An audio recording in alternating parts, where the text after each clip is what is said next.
The behavior we're going to talk about is potty training. Now, potty training can be so successful and very easy to train if you have everything ready to go. It's important to have a staged environment, all your products ready, and then you plan on potty training. Where the mistakes are made is parents bring the dogs home, hope that the dog can signal, and then of course mistakes begin. Your goal is to only have a few mistakes ever to happen. Now, some dogs learn quickly. It can be a few times and they've got the idea, and some dogs don't. So let's start out with the products we're going to need. First is going to be a leash and a collar. This is what we're going to walk the dog out with. So remember, you're not going to carry even the smallest dog, like a Chihuahua. You're still going to walk them to the door. You're going to want to have your interruption tools, a throw can, 3 or 4 pennies, nothing more than that, and tape down the end. As you can tell, that one's been pretty well used. A toss chain, a squirt gun. Now, of course, it doesn't have to be Rambo size, but you can go into a miniature squirt gun. And very important, your treat bag. Now, what treats you use is just as important.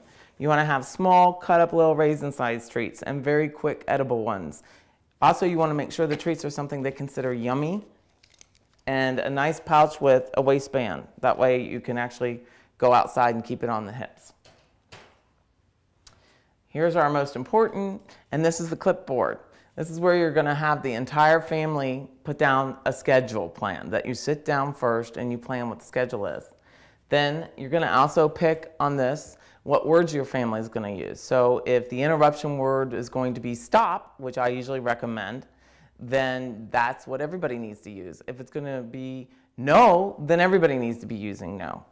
And you also want to sit down with the family and go through the interruption tools, as you'll learn in this tape, because everyone's timing is really important with this. Good is usually the marker word that we say when the dog's really doing exactly the right thing. So if go potty is what you're going to want the dog to do, when they finally go potty, it will be good. So let's get started with the basics of this. The first thing you want to make sure is that all doors in the house aren't wide open and the dog has the whole house to walk through. That is the indoor of their den, and dogs are den animals. So yes, they don't go to the restroom in their den, but if the den's big enough, they will. So it's very important to keep the dog, like I would a toddler, in sight. If I'm too busy, this is where the crate becomes important. Or you can tether the dog, which we have a tether line, and you can tether it on the end of a couch. But this, again, is only when you're at the home to tether.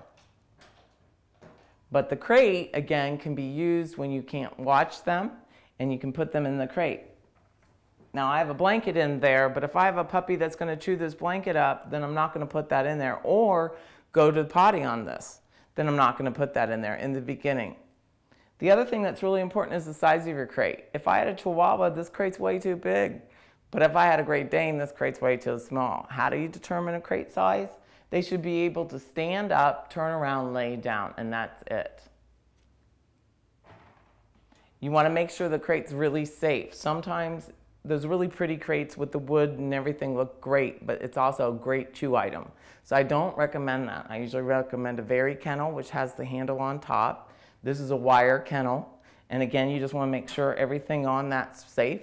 You would never put a doggy in a kennel with any kind of training collar on, because they could choke. So remember that as well. When you get ready to take a puppy to go potty, you actually want to set the schedule, like I said, with the clipboard, and the food schedule has to match the potty training schedule. So you wouldn't let a dog have free range of eating either. You would never know when they need to go. And sometimes in the beginning, you can control the water intake. So they get their water, and anytime they've eaten or drank 30 to 20 minutes, depending on the dog, you're going to know it's time for them to go potty. You're going to walk them directly to the door. Remember, you're not going to carry them. If you carry them, they're not going to learn that the door is where you want them to signal. So remember that. It's really important. When you get to the door, stop, say go potty, open the door, and walk out to a designated spot. Now, this is where your treat bags have to be on your waist, because you want to reward. Any behavior that's rewarded, including in humans, increases the behavior. So remember that. Now, Once you're out there, you can walk them around if they don't go yet. Then the moment they go, good potty, treat, and come back inside. Now, if you're asking, well, I'm inside, they go potty, and I didn't catch them. Remember, dogs learn in the moment. They don't learn after. They're just like little 2-year-olds. So we would never take a dirty diaper and rub it in a child's face. It doesn't make any sense to them, except that the diaper and the human and the child negative. So for potty training, when we take a dog and we rub them in the stool, that would not be a good thing. You want to make sure that you only interrupt a behavior as it's occurring. So after the fact, it's too late.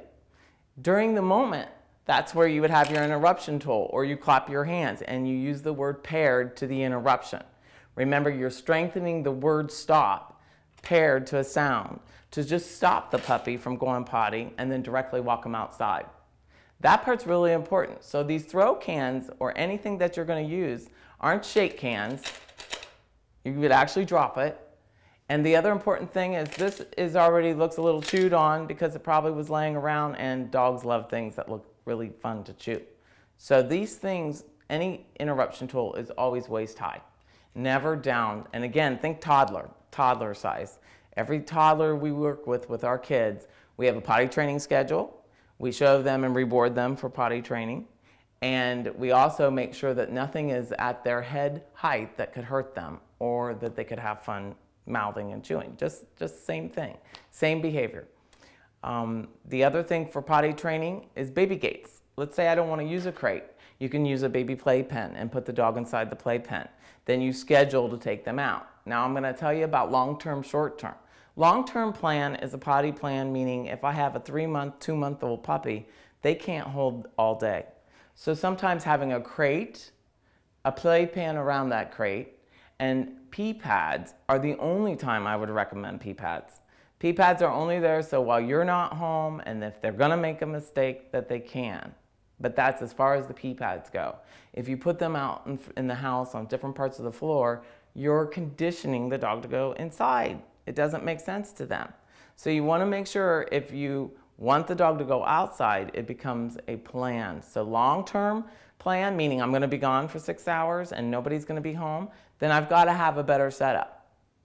Short-term is that you wanna condition the dog to learn the potty. Let's go potty. Find out that means go to the door. So you would put them in a crate if you can't watch them. You would tether them if you can't watch them. You can even tether them to your waist.